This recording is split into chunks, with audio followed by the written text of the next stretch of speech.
Kocha mkuu wa klabu ya Simba amesema maandalizi ya kikosi chake kuelekea mchezo wa kesho dhidi ya Azam FC yanaendelea vyema, huku akisisitiza kuwa lengo kubwa la timu hiyo ni kulitoa kombe la Mapinduzi. Akizungumza na vyombo vya habari kuelekea mchezo wao wa kesho dhidi ya Azam FC, kocha Baka amesema Simba imekuja na dhamira kubwa ya ushindi licha ya kutambua ugumu wa mchezo unaowakabili. Tumejiandaa vizuri kwa mchezo huu muhimu. Tumekuja Zanzibar kusaka ubingwa wa kombe la Mapinduzi na kila mchezaji anaelewa wajibu wake.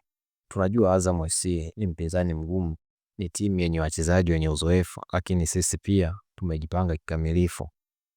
Ameongeza kuwa moja ya mambo yanayompa faraja kubwa ni kurejea kwa baadhi ya wachezaji wake muhimu waliokuwa nje kwa sababu mbalimbali hapo awali.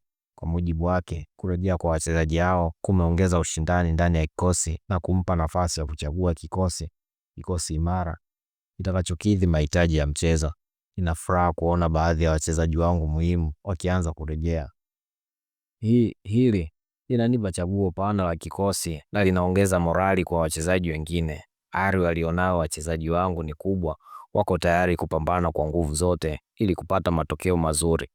Kocha huyo pia amekiri kuwa mchezo utakuwa na ushindani mkubwa kutokana na ubora wa mpinzani, lakini akaweka wazi kuwa Simba itaingia uwanjani kwa tahadhari, nidhamu na moyo wa ushindi. Amesisitiza kuwa amejipanga vizuri katika kuchagua kikosi kitakachocheza kwa nguvu, kasi na umoja kwa ajili ya kuwalipa mashabiki wa Simba furaha.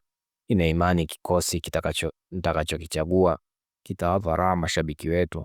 Tunaomba mashabiki waendelee kutuunga mkono, kwani nguvu yao ni muhimu sana kwetu.